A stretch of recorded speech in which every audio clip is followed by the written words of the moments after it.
Seja muito bem-vindo à segunda aula do curso TCG do Saber de Com, um curso feito especialmente para você, estudante da área de saúde, que busca aprimorar os seus conhecimentos. E hoje nós vamos ver sobre a ECG normal, para poder identificar um ECG normal, e assim vai ficar muito mais fácil de perceber e identificar as alterações. Então espero que todos vocês gostem e boa aula!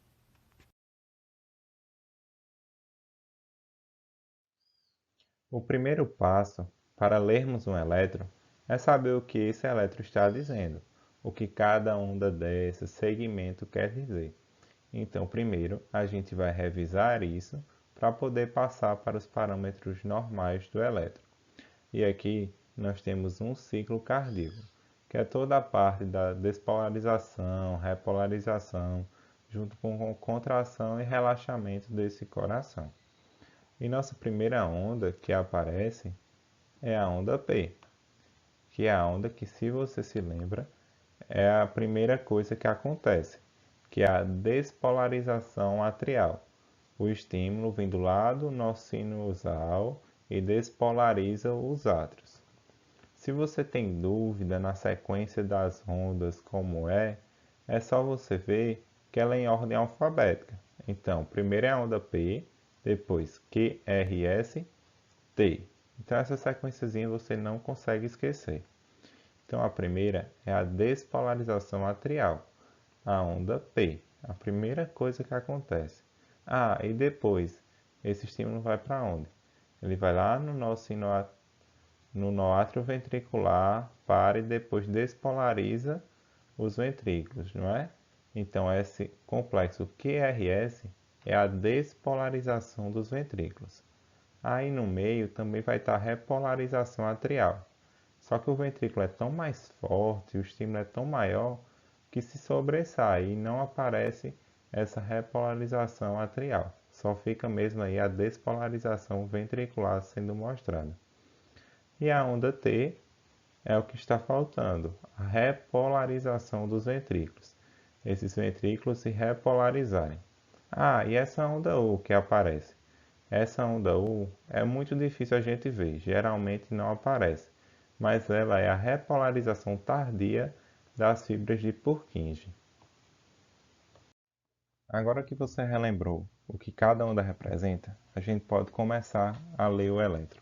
Só que primeiro nós temos que definir uma sequência. É muito importante porque são muitos parâmetros e se você faz com uma sequência diferente a cada vez, pode se confundir. Vou mostrar agora a sequência que eu prefiro. Primeiro, olhe se o eletro está correto mesmo, se é o mesmo do paciente, se a calibração está correta, se foi feito direitinho. Depois, avalie frequência, ritmo e eixo desse eletro, olhando o eletro como um todo. A gente vai ver como se calcula e como se avalia cada passo desse. E depois você vai avaliar as ondas e segmentos do eletro. Eu avalio de acordo com como ela aparece.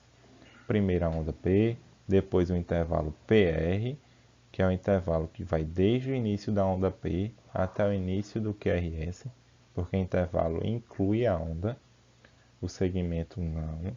Complexo QRS, avaliando a despolarização dos ventrículos, depois segmento ST, que vai desde o final do QRS até o início da onda T, que você já deve ter ouvido falar, infra-DST, supra-DST. Depois eu avalio a onda T, que é a última onda do nosso ciclo que a gente avalia, que é a onda que avalia a repolarização dos ventrículos. A onda U não costuma aparecer, por isso que a gente não avalia tanto, mas ela traz a repolarização tardia das fibras de Purkinje. O primeiro parâmetro que nós vamos avaliar é a frequência cardíaca nesse eletro, que ela pode variar normalmente de 50 a 100 batimentos por minuto, diferente de quando você avalia no paciente com um estetoscópio, que é de 60 a 100. Aqui a gente trata de 50 a 100 no ECG. Menor que isso, uma bradiarritmia.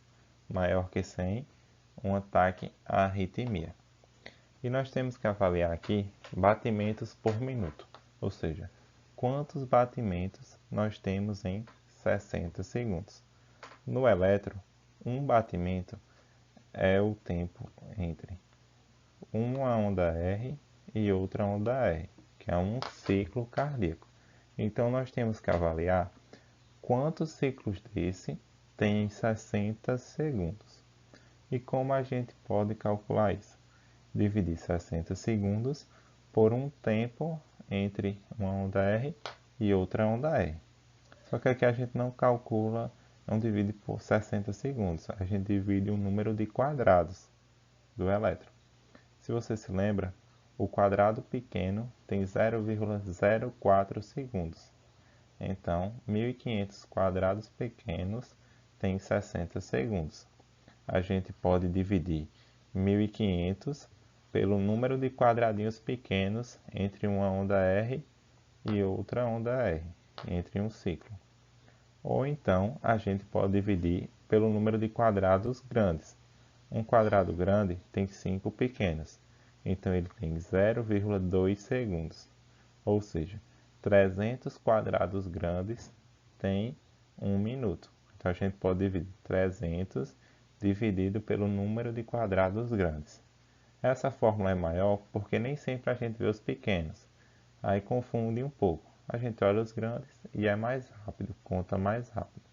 No caso aqui, nós temos 4 quadrados entre uma onda R e outra onda R. Se a gente divide 300 por 4, dá os 75 batimentos. E existe uma terceira forma, que é uma variante dessa fórmula aqui, que é quando você já decora os valores. Eu particularmente não uso muito, porque eu posso esquecer algum valor. Eu gosto de dividir, mas você que sabe. Eu vou te ensinar agora. Se você tem a onda R e a outra onda R vem depois de um quadrado grande, você tem 300 batimentos por minuto. Se ela vem depois de dois quadrados grandes, ela tem 150, porque é 300 dividido por 2. Se vem depois de 3, ela tem 100. Depois de 4, 75. Depois de 5, 60. Depois de 6, 50. E assim vai. Você já pode decorar esses valores, mas eu gosto sempre de dividir. Você que sabe qual é o melhor para você. Ah, Rodrigo, mas e se o ritmo for irregular? Eu posso fazer isso? Não, você não pode fazer isso, porque como o ritmo é regular, a diferença entre uma onda R e outra onda R é variável. Então vai dar valores alterados dependendo de qual onda R você pegar. E como é que eu faço isso? Você vai pegar a quantidade de QRS que tem em 10 segundos, ou seja, 50 quadrados grandes, e multiplicar por 6, que você acha os 60 segundos, quantos batimentos tem em 1 minuto. E como é que eu faço isso? Você vai olhar para D2 longo, que é esse que fica aqui embaixo, que é a derivação que tem mais tempo. Ele dura mais tempo justamente para esses casos. Que se você parar para perceber, ele geralmente está ali entre 50 quadrados, 10 segundos. Ele pode ter 48, 52, mas não muda muito disso. Então você pode só contar o número de QRS que existe no D2 longo e multiplicar por 6. Se você contar aqui nesse caso, ele tem 19. Então se você multiplica por 6, ele vai dar ali na faixa de 114. E aqui nós temos 116 batimentos que o elétron já trouxe. Ou seja, está ali na faixa de erro, né? 114, 115, está tudo no mesmo padrão. Então você acha mais fácil nessa frequência irregular. Então, avaliando o ritmo, a gente tem que avaliar duas coisas. Primeiro, se ela é regular ou irregular, é bom a gente ver, mas principalmente se ele é sinusal ou se ele é não sinusal. O sinusal é aquele ritmo bonitinho do coração, aquele que vem lá do nosso sino atrial e despolariza todo o coração, como a gente viu. Ele tem a onda P, complexo QRS e onda T, tudo bonitinho. Uma onda P sempre conduzindo um QRS, como a gente vê nesse eletro aqui. No ritmo não sinusal, a gente não vai ter esse ritmo bonitinho. A gente pode ter duas coisas nele. Um elétron sem onda P, a gente procura e não vê onda P, não tem, porque não está tendo estimulação do nosso sino atrial. E outra forma é tendo a onda P, só que a onda P não tem nada a ver com o QRS. A onda P não conduz esse QRS, que é como esse primeiro exemplo que a gente vê aqui. Quando a gente vê nessa parâmetro aumentado, a gente vê que tem duas ondas P seguidas, conduzindo o QRS, duas ondas P seguidas para ter um QRS, o que mostra que a onda P, essa onda P daí, não está conduzindo esse QRS. Não é ela quem está promovendo a estimulação do QRS, dos ventrículos. O ventrículo está se despolarizando por um estímulo de outro canto, menos do nosso sino atrial. Então isso é um ritmo não sinusal. E o segundo exemplo é quando a gente não vê onda P, um ataque cardíaco ventricular, por exemplo, do caso. Não tem onda P, ou seja, o estímulo está vindo de outro canto, não está vindo o estímulo bonitinho, não é o eletro bonitinho que a gente está acostumado a ver. Então é o ritmo não sinusal. O terceiro parâmetro que a gente vai avaliar é o eixo do coração. E a gente se lembra que o coração está voltado, o ápice do coração está voltado inferior e à esquerda. Então o eixo do coração geralmente vai estar para inferior à esquerda. O eixo que é a resultante de todos os vetores do coração. Então quando a gente avalia, ele vai estar inferior à esquerda, normalmente entre menos 30 e 90 graus, que é o eixo normal do coração. Eixos fora dessa curva tendem a estar anormais. Se os eixos vêm aqui para menos 60, menos 90, a gente diz que o coração está desviado para a esquerda. Se ele está ali 120, 150, a gente diz que o coração está desviado para a direita. E agora a gente vai aprender a como calcular esse eixo. Se quiser definir o eixo, a gente vai olhar para as derivações periféricas, D1, D2, D3, AVR, AVL e AVF. Em especial, a gente vai olhar primeiro para D1 e AVF, que são as abscissas e ordenadas. Primeiro vamos olhar para D1. A gente vai olhar o QRS de D1. O QRS ele pode ser positivo, negativo ou isoelétrico.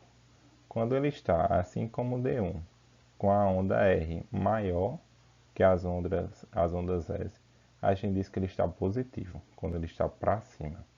Então a gente vai lá no eixo, em D1, e marca que D1 está positivo, com a setinha para a direita. A seta positiva sempre vai para onde o nome está. Então D1 positivo é para a direita.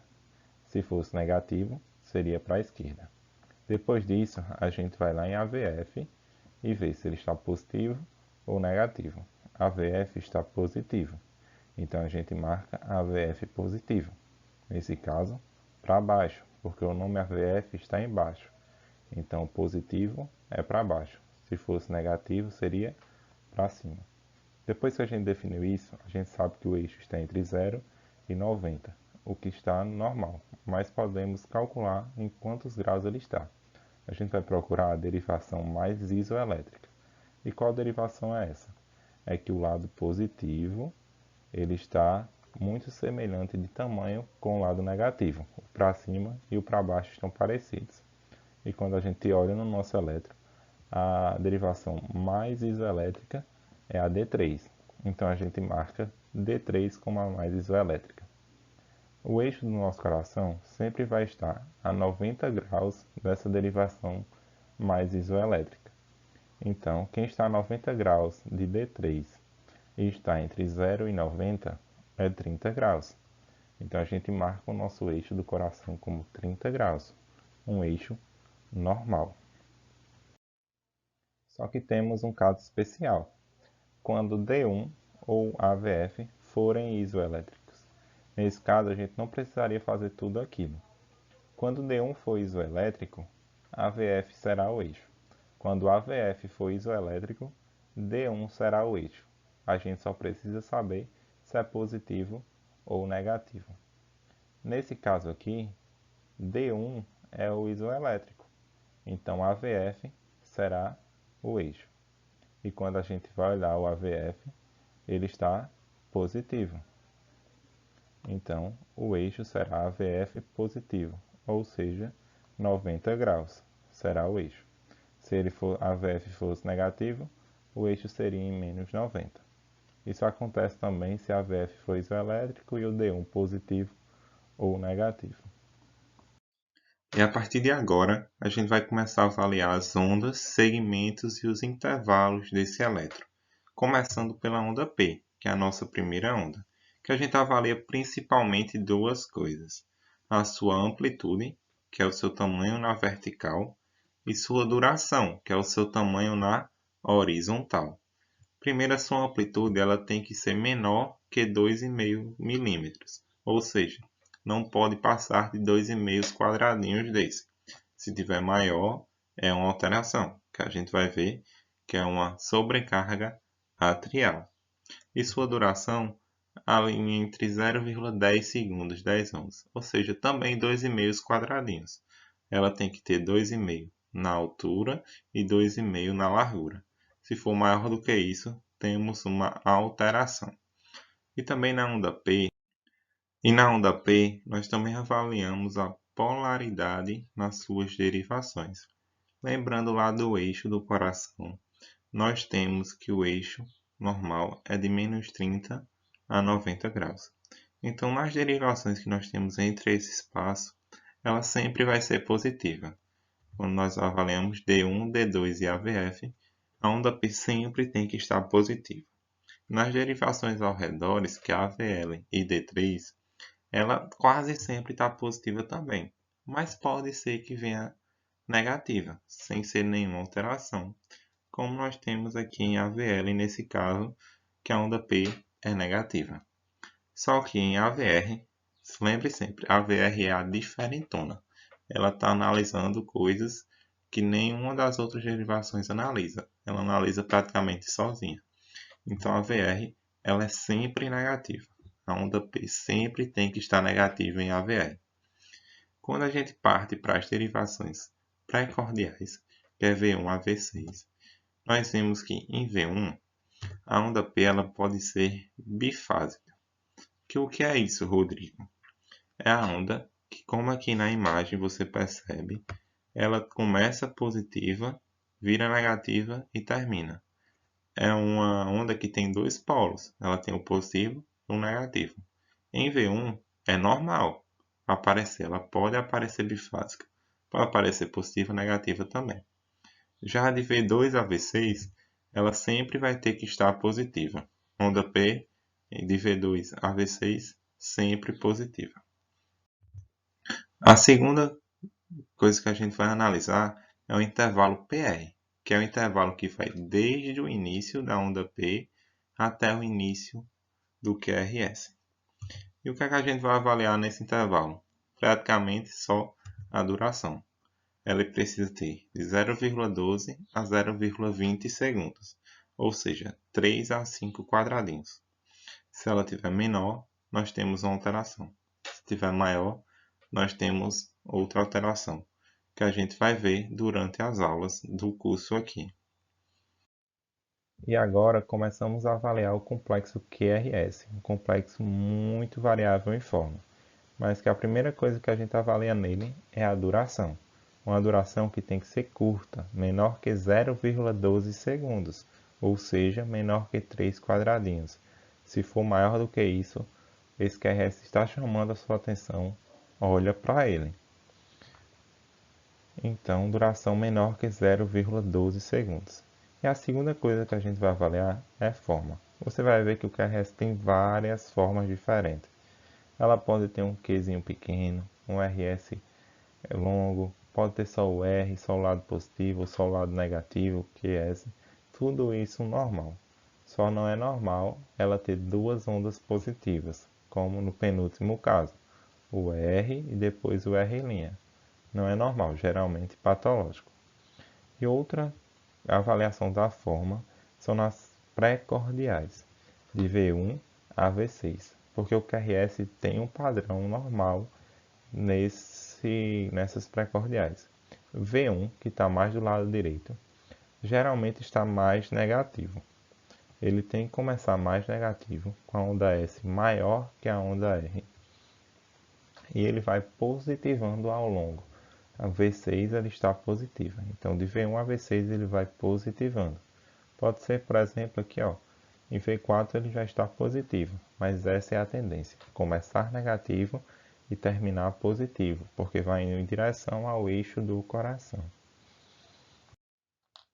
E quando você avalia o próximo segmento, que é o segmento ST, logo depois do complexo QRS, ligando o complexo QRS à onda T, temos o segmento ST. E nesse segmento temos o ponto J, que é esse ponto que inicia o segmento ST. O segmento ST é importante para quê? Você já deve ter ouvido falar supra DST, infra DST, principalmente em infartos.